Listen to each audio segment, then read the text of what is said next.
Hey, hey. Going on? My goodness. My phone's out of order. It's like I I I love. I can't do anything when I can't use my phone. First of all, sorry, I didn't see your message. Oh, that's fine. Just uploading an audition, it's taking forever. I auditioned for something and it wasn't even for me. Like somebody was like, "Hey, Allstate's looking for." It's like an open casting. I never even do that, but I was like, "Screw it, I'm just gonna submit myself." So I spent like all Friday like making this stupid audition, and it was like you have to like play two roles. So I had to record myself one way, then another, but it was like two different auditions. So it just took me all day, and you forget how long these auditions take. And this is so unrelatable to anybody watching, but like it's takes so much time if you want to do this, and you just throw it into the space vacuum, and you have to just forget about it. That's just Sure. The only way you know that you're on the right track is if the same show or the same casting director is calling you back for other stuff. Other than Mhm. that, you just don't hear back anymore. There used to be a day where the market wasn't oversaturated, where your agent or manager would hear back, like, oh, hey, Darwin did an amazing job, but we decided to go in another direction. Or he was one of our final three, and we decided to go in another direction. So, but we just don't hear that anymore. I don't Poor even us. I don't even want to hear that though. Like, why even tell me? Because then you just get pissed off. By the way, when you first popped on screen, I imagined Dallas for some reason. Who's that girl from Dallas back in the day? Actually, she's old now, but with the black hair. I don't know. Or Dynasty. Do I look like that? Do I look like I need to be on Dynasty? Yeah, who's this very famous actress in the 80s with black hair. I can't remember her name. Joan Collins. Joan Collins. Oh, well, thank you. Yeah, you look like Joan Collins back then, not now. But Yeah, thank you. I kept reading these articles about Justin Timberlake's comeback. Did you see this? Like, I guess he hosted SNL yesterday, but I'm only bringing this up because it does seem like Justin Timberlake was part of our generation of like 2000s.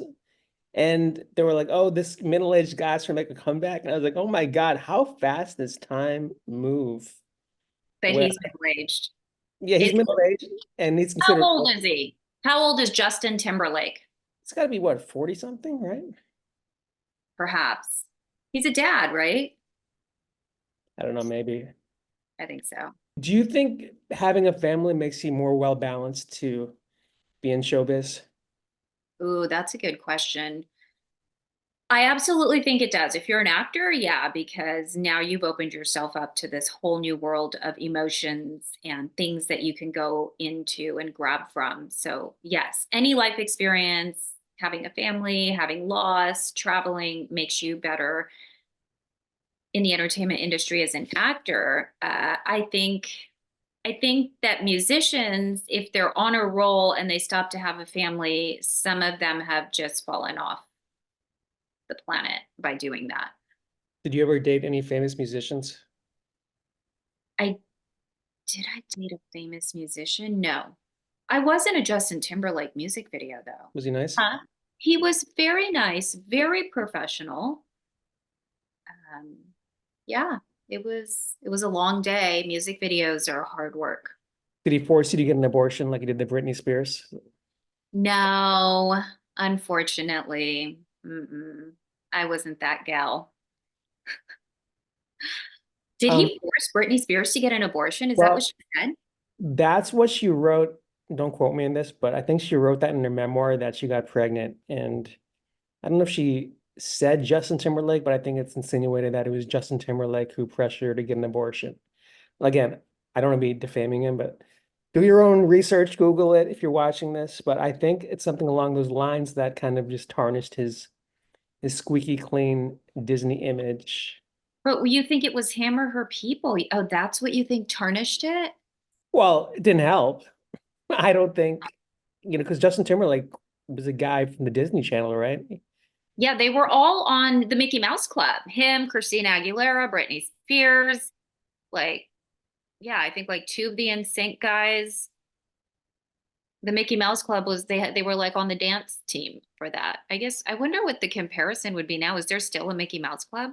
I don't think so. No, I don't think so. But I do think having a young start does put you in a different category of of actors. Like I do think those people are more messed up, but they're Oh, better for sure. prepared. And they're better actors too. I mean, let's face it, they're trained. Well, when you're a kid, acting is second nature. You can pretend anything is real. You're in the world of make believe. So it's very easy to just take a situation and pretend like it's happening. But it's also dangerous because you do that. You make it real. You don't know how to differentiate between reality and non reality. And that is emotionally taxing. Did this commercial once, and Fred Savage was directing it, and seemed like the nicest guy. And then literally like 6 months later, all these things came out. Like he's like insane. He's like yelling at people. And I think he kind of got canceled. I remember that too. I was And like, oh, then a story came out that there was problems with him on set of Wonder Years between him and the mom. So you wonder if that's because he's is an insane person or because he was a child star. It just made him all screwed up. I I mean, think it's a combination. If he was a child star having issues with the mom on set, I don't know. There's always more to the story than we hear, yeah. always. I wanted to ask you, do you think celebrity is dead? Like, in our days, there was the big celebrities, it was like Mel Gibson, Julia Roberts, or Angelina Jolie, Brad Pitt, and everybody idolized the big celebrities. Do you feel like that's still a thing now, or is Oh, that dead? absolutely.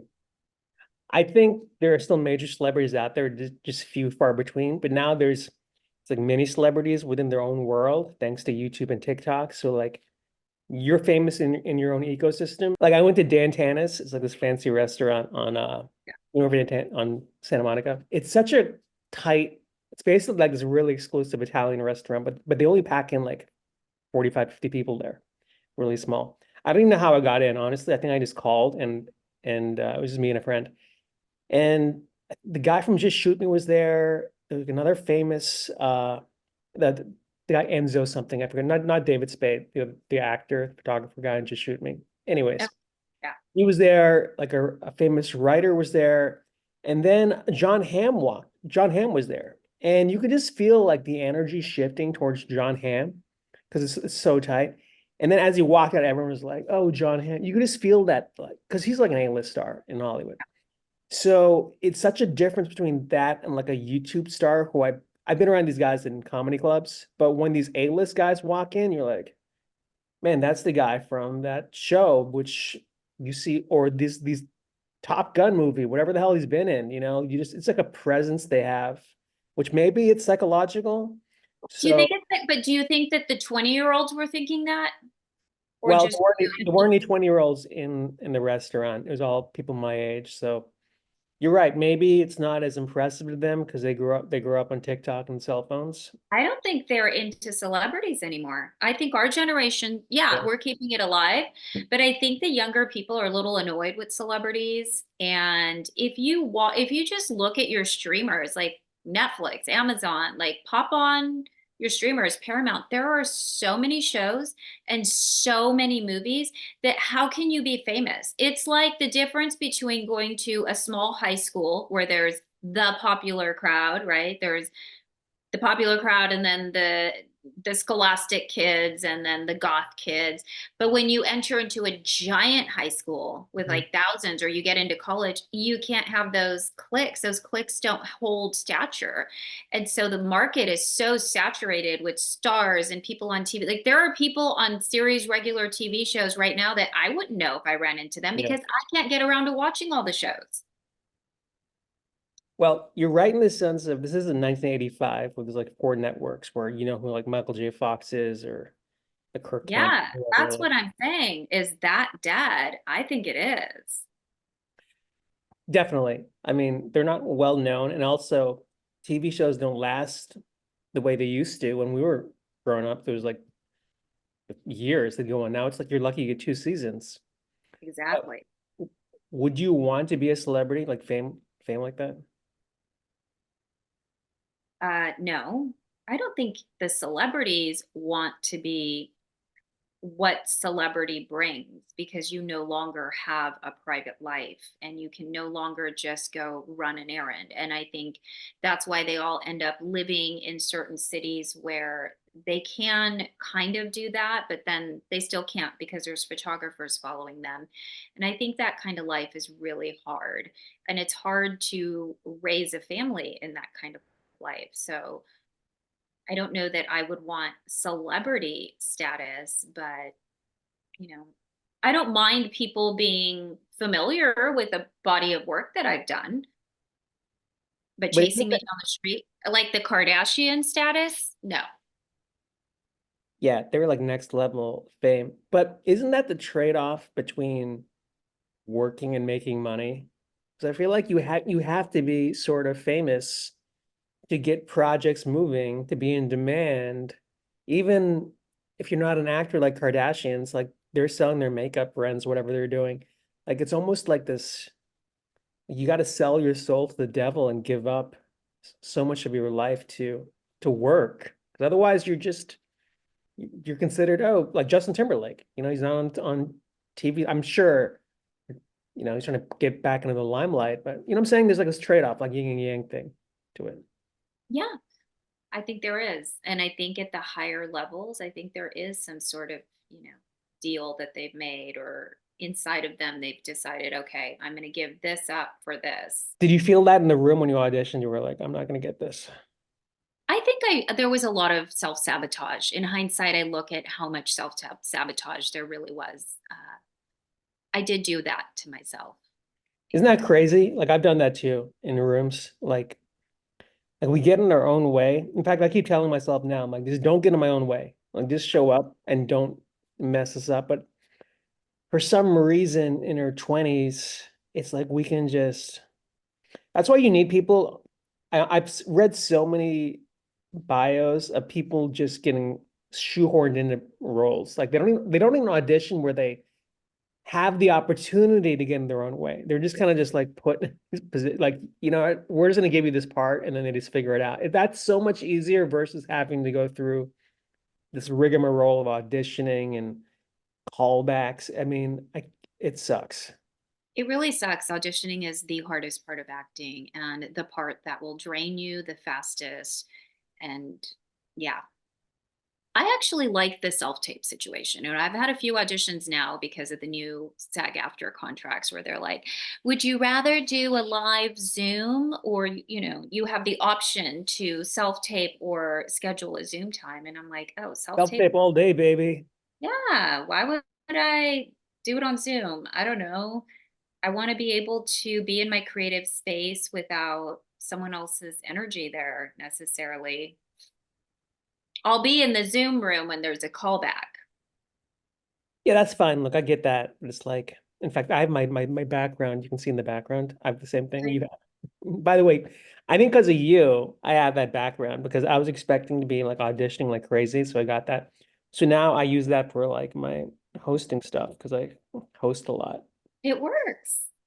I went through many other colors before I settled on this color. I had like the bright blue, the bright green, then I had beige, and then I had like this baby blue. And this is the one I pop off the best, I feel like. Yeah, I just got mine because I was trying to copy you, but it also has like a lighter side to it too, in case anybody wants to buy Zoom a background. Yeah, I remember sending you the link. It's not expensive. You just got to get your setup done, but you got to be willing to invest, because if you're new to the industry and you're turning in self tapes and you haven't made them professional, or you don't have a professional headshot, nobody's going to take the chance on having you on set where they're spending hundreds of thousands, if not millions of dollars, Yeah. and you're great. It's just not going to happen. So just step it up. I have this conversation with actresses and they don't want to get the stuff. And I'm like, just do it. It's going to set you apart, or you're going to look obviously green. Do you help out a lot of younger actresses like Yeah. on your own? Why? Because I wish that someone had done that for me. It's so funny you say that because I used to say the same thing. That's a quote, by the way. Be the person that you wish you had in your own life. I forget who said that. But so I would do that. And then I realized that people just take, like they just take, take, take, take. And then I feel like they're like energy vampires where they just keep coming back. Like if you give an inch, people take a mile. Maybe it's different in Texas. So now I just cut it off. I'm like, the drawbridge is up. To have access to me is exclusive, right? Honestly. So I stopped doing that for people. Like I stopped, people would call me and offer me money to talk on the phone. Like, hey, can I talk on the phone with you? And I was like, I'll just call you for free. We can just have a conversation. But then I realized everyone's just trying to move up this ladder here in Hollywood. And I don't know, that's my take. I try not to be as helpful as I used to be. You're right. I have encountered some energy vampires. I've encountered people that I've spent a lot of time on, and then they just disappear. They've moved on to the next person. But I am a little bit more picky with vetting these people now. Mm. And the current people that I'm helping, they're really good people. I really want them, I want to see them succeed. You're too nice. I am. I am. I need to be mean, but that's never been part of my makeup. And this is another thing, because I just had this conversation yesterday with a friend. The people who who have gotten famous, have they turned around and helped you in any capacity? That's a no. Your hesitation. And No, none of them. okay, And one, I'm not going to ask them because they know. They know. They see me. They know that I'm doing this. Like, it's interesting. so why do you think people don't help? And this is not an Indian thing. This is just a normal thing in Hollywood. Because I was talking to a friend of mine about comics I know who have made it, and they just don't look back. Well, I mean, I also haven't asked. So I haven't asked. So that's A. And I think that they haven't offered because maybe they just haven't seen the perfect thing for me. I think that a lot of Hollywood casting is just being looking right for the part. Yeah, They're looking for that person who looks right, or it's about who you know and who you know as in the powers at be that can actually cast you. The people I know that have made it have been other actors. I don't really think it's up to them to get me the job. Like, I don't think they can. I know some casting directors and I do know some directors, but again, I don't think that they're the only one pulling the trigger on who gets cast. yeah. I think maybe it's different in the acting world of like I think I come more from the side of comedy where I don't know. I just feel like I know a lot of exec producers, and it's like it's so easy just I think it's easy to let someone open for you on the road as a comic, or if you're staffing a show. Hey, I have a writing job. But then I also think it's up to me, which is like the whole ego thing of like I've got to self-generate it myself. And just ask. I mean, I should ask you to ask for me. Like, hey, Okay, Shop is gonna ask for me. I will. Maybe that's what it is. Do you not have a manager for comedy? Is that not how the comedy world works? Oh no, managers do help a lot, but it's hard to get a good manager, like one that has juice. Got it. Did you ever try to do stand up? I know I haven't. I was at the Groundlings, but that's not stand up. That's improv. Um, but I always thought I would go to the Ice House and take their course and do at least write one stand up, but I just never got around to it. I think I told you, or at least had a conversation behind your back, where I was like, Shazia should do stand up and I should just write her act, and then I can just coast on her. Because I would just see these girls, right? Not saying girls are not funny, but I know some girls who are not funny. And they would have someone, I assume somebody wrote their 5 minutes or 6 minutes, and they got so much heat off of it. And then they would just do stand up to get to another level and then stop doing stand up. And I was like, well, Jesus Christ, I should just find somebody to, to tell my jokes. And Well, you should have told me. We could have done that. I mean, I'm down. Yeah, I just never, I don't know why I didn't approach you. Maybe I was like kind of 50-50 about it, but it's also an investment. I mean, to ask you to go to comedy clubs, I mean, that's just the whole, yeah, I don't know if you could have dealt with that, honestly. It would have been horrible, like drudgery, going to these clubs and these guys hitting on you left and right. Guys are animals, especially the comics, like they're absolute the worst. Yeah, I don't know if that's my scene. I also don't drink alcohol. You don't drink alcohol, really? I haven't in a long time. That's different than I haven't. Wait. So when was the last time you haven't when was the last time you had alcohol? Like 2 hours Uh, ago. haven't in a long time. It was last Sunday. Mm. No, it's been years. I think as I just gotten older, I realized that I don't really like alcohol. I mean, I've never been a big drinker. I can count on my one hand how many times I've been drunk. And I always feel horrible the next day. I always get terrible sleep that night. Like even if I drink, I can pass out on a half glass of wine, and then 2 hours later I'm up and I cannot sleep the rest of the night. So it just wasn't working out for me. I like my sleep too much. I like working out. I like having my next day not ruined. And it just isn't a match for my body composition. I don't have I don't have anything against alcohol. It just doesn't work for me. Even in your 20s, you didn't drink? I did drink in my 20s, but I was never the girl who I was always a designated driver. Those are my friends listening, you know. I was always leaving the party early. So, yes, the Playboy Mansion, I did not stay until even midnight. I was always out of there like 11 because I wasn't drunk or doing drugs. So, it just never was a match for me. Yeah, I think I'm the same way, but I would drink when I'm around girls because I was like, um, it's easier to get laid, let's be honest. It just when you're both drunk, it's just like, all right, great, now we're both trashed. But that worked better in my 20s versus 30s because I was like, now I drink more out of sadness. Oh, that's not No, but I barely touch alcohol. I seriously, I'm drinking water right now. But Yeah, I feel like in all the years that we have been friends, it's not like we've ever really drank together. I don't remember a time seeing you really drink. well, did you come to my 30th party? My 30th birthday party? I know I invited you because I put you on the advertisement. I put Shazia Dean. You'll be there. Yeah, I did. I made this whole ad video about it. Because I got blackout drunk. Oh, it's the only time I've gotten blackout drunk. Where was it? Were we at a karaoke bar? I started at Bugsby's. I might have been there. I don't know if you came because when I did, you know why I made that ad? I invited, because that's when Desi OC was pretty big, and I invited everyone from Desi OC, and all these random Indians showed up.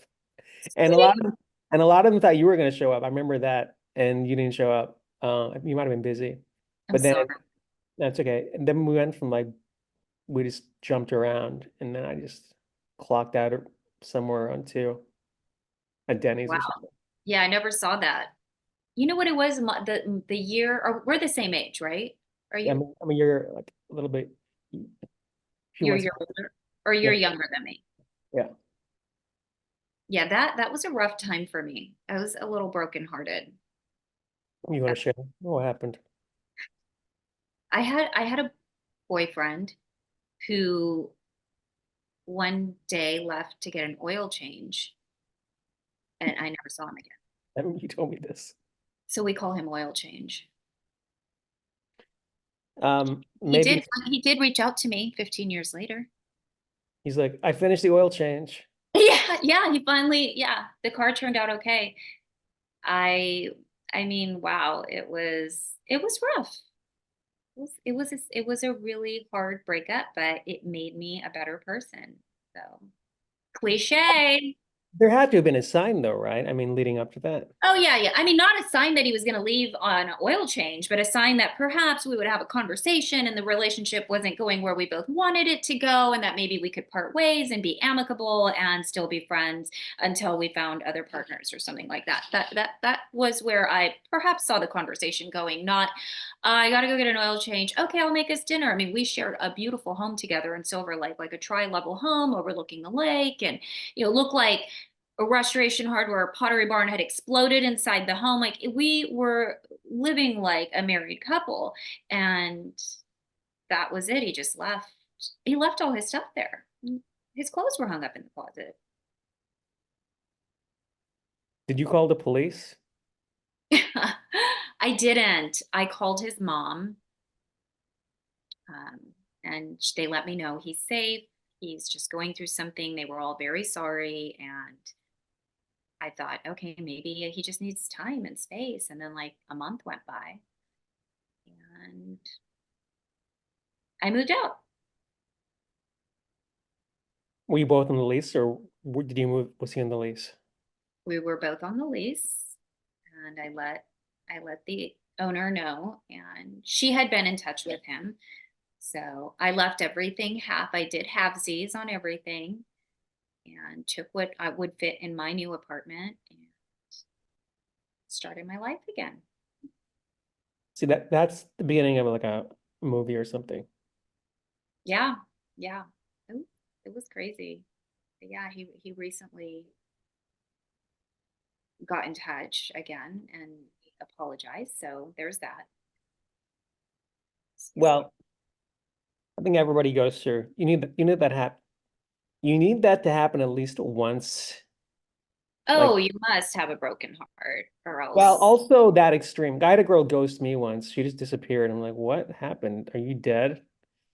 And she That's finally called me like after like 3 weeks. She was like, "Oh, it's not working out." And then she met somebody. I found out later. But how hard is it to just have like to speak the truth to someone? I don't understand people who ghost people or disappear. I know, you must clearly have some anxiety or mental health stuff going on, but you would feel much better if you just always spoke your truth. yes, but some people are not capable of that. I realize that in retrospect. Like they've got their own messed up issues. It's never on you if you're being left in the dust. It's their psychological mess. And honestly, it's way for the better because you don't want to be with someone like that anyways, long term. Oh, I dodged a bullet. Oil change has oil changed again on, his current situation, which is what prompted the apology to me. Perhaps he's finally seeing a pattern in his life. I don't know. I wish nothing but the best for him. I like we said, it actually everyone needs to go through something like that because it did help me really have to reflect on my choices in significant others as well as my reaction to situations, like nipping things in the bud. That's where we're different. You leave me, you burn in your own bad decisions. I wish you nothing but the worst. No, I don't wish them the worst, but I couldn't care less about how their future turns out. It's just like karma's a bitch, you know? Well, I think I did think that way, Darun, but I realized that you have to fully release these people in good. You have to see them as broken and want good for them. And then they fully leave you, like energetically or Good for spiritually. them. Oh my God. Honestly, it was good for them.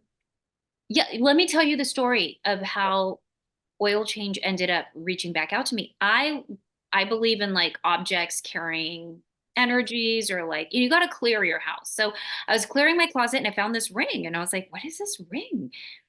And it had a Buddha face, like a moonstone Buddha face, big silver ring. And I was like, I don't know, but I feel like I need to get rid of this ring. I couldn't remember like where it came from. I took the ring and I just threw it in the trash. I'm sure it was worth money. solid silver, and I threw it in the trash. And then like the next day I was like, oh my gosh, Oil Change had bought that for me. We were up in the mountains at this resort and he had bought me that ring. And within 24 hours, I had an apology 15 years later from him.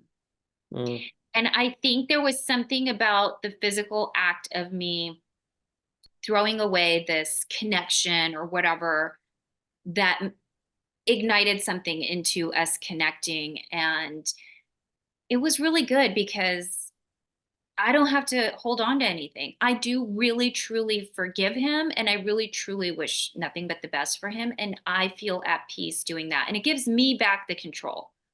If you're wishing bad on someone and they still have some kind of control over you and your emotions, that they spark a negative, even just sparking a emotion.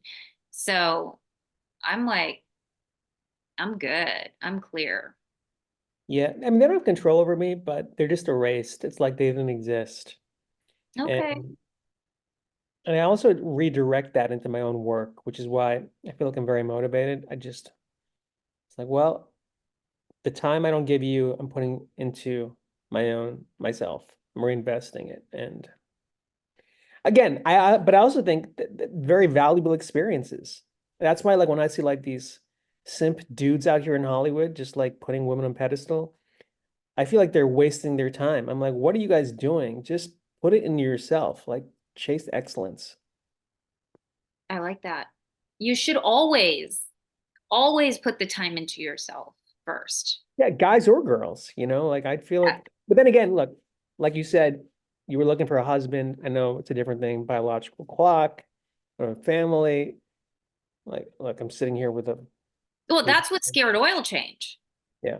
I was ready, but he didn't know how to let me down. So he just went for an oil change. And he was at 3,000 miles with his car, so he was in a tight situation. That's a good point. Yeah. The Yeah. car it was, it needed help. That Mercedes dealership in Beverly Hills is far from Silver Lake. 15 years far. Is that how we started off the apology? By the way, it was very far. I had to go over the Traffic. traffic. Traffic on Wilshire is tough. Oh, every day you reevaluate life, going through traffic. But look, pros and cons in life. You got to pick and choose your battles. If you live in LA, you accept traffic. Yeah, or you just time out your day so you leave at like 11 o'clock in the morning or 8 o'clock before traffic starts to set in. Yeah. It's a great quote, which, I think we should wrap this up, but I think it's Betty White, and she was on the red carpet, and they were like, Betty, any advice to anybody coming to LA? And she goes, take Fountain. She keeps walking. That is the best advice always. Isn't it? Mountain. Yeah. Not, get headshots, not, Nope. live your dreams. Take Fountain. That alone will change your life if you come to That Los is just practical advice that will change your life. And when you discover Fountain, you'll see why. Yeah, basically Fountain's this street that runs parallel to Sunset, so you can bypass a lot of traffic. But Shazia, great talking to you as always. I hope you get your audition. Ooh, thank you. Yes, please watch me on the Mo Show. That or the Joan Collins bio movie. Dynasty remake. Yeah. I'll take that. I'll take it. All right. Bye, guys. Bye, Tarun. Bye. Make sure to follow us if Shazia's, or send Shazia a fan mail. Please do. I'm on a social media fast. All right. Good seeing you, Shaz. Bye. Bye.